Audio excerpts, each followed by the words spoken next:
question, it is a much, much, much bigger deal than the sports world appears or seems to me to be making of it so far.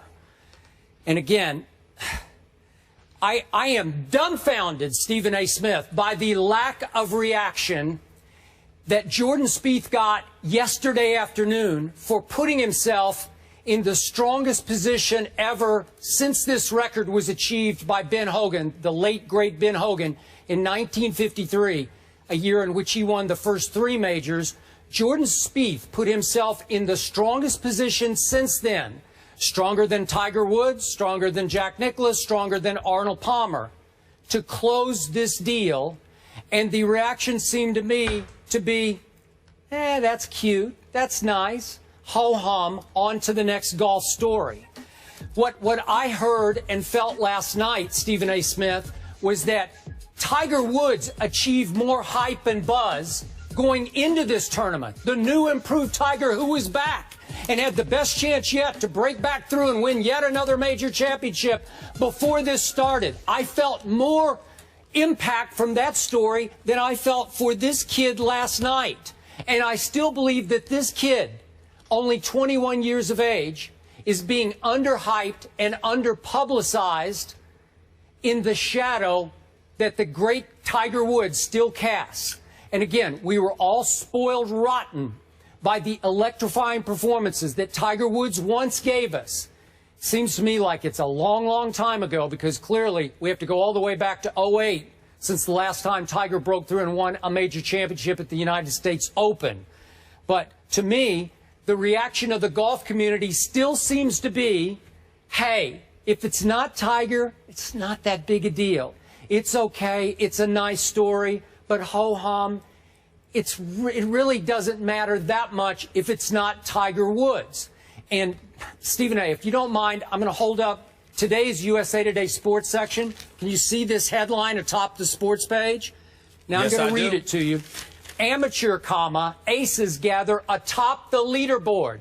So the first reference in this headline is to the amateur Paul Dunn, who's actually a little bit older than Jordan Spieth is, who was tied for the lead, kid from Ireland, tied for the lead at the Open, the British Open last night. I get it. That's a nice big story, but it's not Jordan Spieth. Jordan Spieth is mentioned in the 5th paragraph of this lead golf story almost as an, oh, by the way, world's #2 Jordan Spieth. Really? Now, again, I'm not taking a shot at USA Today. Love this newspaper. Read it cover to cover every morning. I think this typifies the general sports world reaction as of last night going into today. And for those who don't know or don't care, just for the record, Arnold Palmer won the first 2 in 1960, but was 4 back going into the final round. Jack Nicklaus won the first 2 in 1972, but was 6 back going to the final round. Tiger Woods came completely apart after winning the first 2 majors in 2002, was all the way 12 back going into the final round of the British Open. Jordan Spieth was a shot back. Jordan Spieth just birdied #1 today. Jordan Spieth parred #2. I'm not sure what he's doing on #3 because we're on the air now. But he is in a commanding position to close this deal. And to me, the sports world is still sitting back and saying, yeah, but it's not Tiger Woods. Your thoughts, please. Well, my point is that, I appreciate you so early. I mean, immediately following the weekend, you make me laugh because you're literally sitting there feeling, coming across as if, you're shocked, and it has such an incredulous attachment to it when it comes to your emotions. I don't understand that. It's exactly what I told you it was. If you are a golf aficionado, you can look at somebody like Jordan Spieth, who, obviously shot a 66, was 11 under after Sunday, really showed up, got basically, as far as I'm concerned, got a little ticked off at his play over the first 2 days and really amped it up another level, which shows his competitive fervor, and that's something to applaud. Especially after the front 9 yesterday, right, when he bogeyed 9. Exactly, And then he got a little miffed. Yeah. He got a little miffed after he bogeyed on 9. My point to you is that that's one of the things, to touch on your point where you're absolutely right, and you should have a deep appreciation for the level of competitiveness that he's bringing to the table, because it's not just about his greatness. It's not just about his accomplishments in winning 2 majors already on the cusp of tying Ben Hogan and his record in 1953. It's about the fact that there's a competitive fervor that comes attached with that skill set, that when he is down and when he is behind and when he is looking at his game and he's not overly impressed, this dude actually gets an attitude and then comes up the rear roaring and ready to run over everybody. And I think that's an incredible trait for somebody of his skill set to have, and he deserves a lot of credit for that, which you are giving him. But Skip, that's talking about the sport of golf. If you really want to blame the world about why it's all about Tiger, who was just straight garbage, to be quite honest with you. I mean, when you look at the way that he played, just finishing as awful as he was, 5 back first day, 238 in game, day 2, can't even make the cut, for crying out loud. Didn't birdie 1 single shot, just embarrassing, to be quite honest with you, which just conjures up, memories of my soliloquy that I echoed just a few weeks ago when I said he needs to retire and step away from the game. But the reason why Tiger, to get to my point, still is bigger news than the Jordan Spieths of the world, Skip, look no further than in the mirror. Look at yourself. Because you, being the golf aficionado that you are, playing and loving the sport and watching it as religiously as you do, capable of giving lessons on it, for crying out loud, as much of a student of the game as you are, you know better than me or most others that Tiger, being the transcendent figure, you got caught up in that too. Sure. So you basically spoiled the golf world about talking about more than just golf when it came to Tiger. So the fact that Tiger has fallen off the map, just getting back to talking about golf ain't enough for anybody outside of golf aficionados or avid golf lovers. If you want to get the average Joe out there, mainstream America, really talking, I'm not talking about noticing what he did on highlights on SportsCenter or whatever, but if you want to get people talking about Jordan Spieth, then he has to be a transcendent figure, or at least let time pass, because we've been so spoiled by the transcendent figure that Tiger Woods is, that we forgot about Spieth. Even when we talked about Mickelson, to some degree when we talked about Rory McIlroy, the fact of the matter is it was either during the height of the Tiger era with Mickelson, or immediately in the aftermath of Tiger's dissension with Rory McIlroy. So ultimately you found yourself talking about these guys, using them as an excuse to get into Tiger, which made the stories more relevant. But because Jordan Spieth is up there right now and marching towards the #1 spot in the world, and Tiger walked into this weekend ranked 241st in the world and looking like he's nosediving even more, if that's possible, what do you expect? You expect what you're getting, which is Jordan Spieth. Really looks great. Here he comes. Well, we wish him luck. For those that are watching golf today, outside of that, everybody's going to work, doing what they want to do, going about their business. That's just the way it is. Okay, but can you grasp the fact that what Jordan Spieth has done so far this golf season might just be, if he closes his deal today, beyond anything Tiger Woods ever accomplished, as great as he was? And I've often called him the most dominant player for a stretch we've ever seen in the history of golf. But can you understand? Yeah. Okay, so what he's doing has not been done for 62 years. He is dominating the sport in a way right now that even Tiger, in performance, in achievement, did not dominate. But because Jordan Spieth is just a nice kid from Dallas, Texas, with no rough edges, no big backstory, he doesn't curse on the golf course, he didn't get in any trouble when he was in college at the University of Texas, he didn't get suspended, there's no rough edge to him. I find him to be a little arrogant, but he's that sort of oxymoronic, humble arrogant. He still comes off as a nice kid, a courteous, nice kid. Well, that doesn't play well in today's world. Somehow, that doesn't capture the imagination.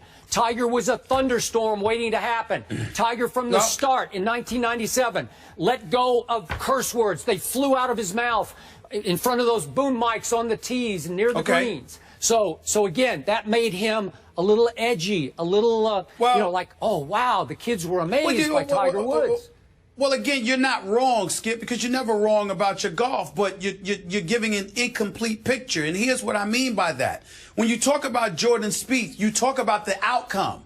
When you talked about Tiger's game, you literally talked shot after shot after shot. Something amazing happened seemingly with each round as it pertained to Tiger. Whether it was something out of the rough, whether it was something off the tee, whether it was his putting or whatever the case may be, there was something. Whereas with Jordan Spieth, he just seems to be methodical. He continuously comes at you.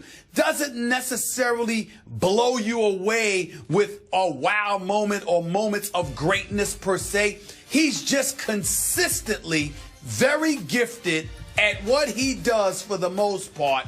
And it seems to be more so than the competition at this moment in time. So in the case of Jordan Spieth, you're looking at the results. In the case of Tiger, you are literally, just transfixed moment to moment because of the greatness you may witness at a particular moment in time, and you don't want to miss it. You don't even want to blink because you might miss it. Yeah. That's the dichotomy that exists between the two. Sure, all of those other things that you said are absolutely correct. But with Jordan Spieth, I find myself waiting to see the score.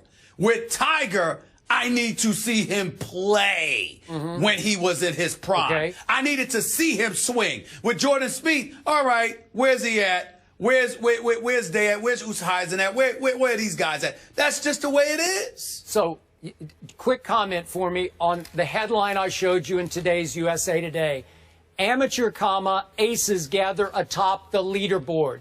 Jordan Spieth happened to be just one of those aces atop the leaderboard. Right. He's one shot back from a chance to do something that is all-time great, and he's not even in the headline of today's USA Today. Not taking a shot at them. This typifies, I think, the general reaction. And I'm saying to you, all they're saying is he'll be a headline tomorrow if he wins. But right now we're waiting to see, is he going to match Ben Hogan's mark from 1953 where he won 3 straight majors within a calendar year? Is he going to do that? That's all anybody's waiting for with Jordan Spieth. If it were Tiger in his prime, we would be looking at him every swing. Do you remember there were times when SportsCenter and other networks literally went away from their scheduled programming to watch Tiger swing?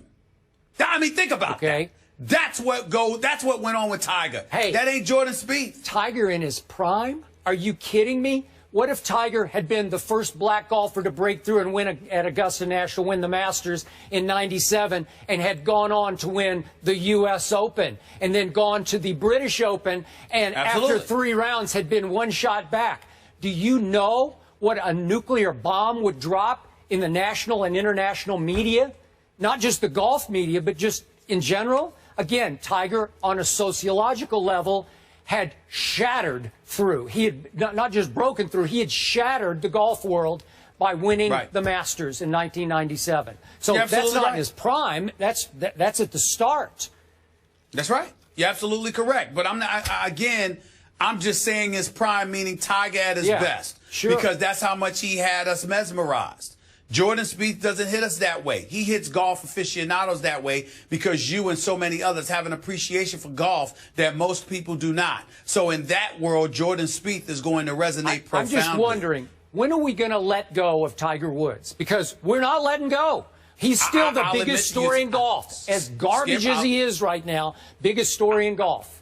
Skip, I'll admit to you, I believe that the dissension that we are witnessing with Tiger Woods right now, it may very well lead to that. I think the beginning of the end of this aura regarding Tiger Woods, as slow as it has been to get to that point, I think after this right here, what I saw over those first 2 days, Tiger really needs to go away. And by the way, he's embarrassing himself by constantly telling people he's right there. He's not right there. He looks like straight garbage. And I mean, listen, I'm sure anybody can resurrect themselves. But to watch Tiger right now, it's Yeah. getting to the point where it's painful to watch him, and you literally are finding yourself feeling sorry for him.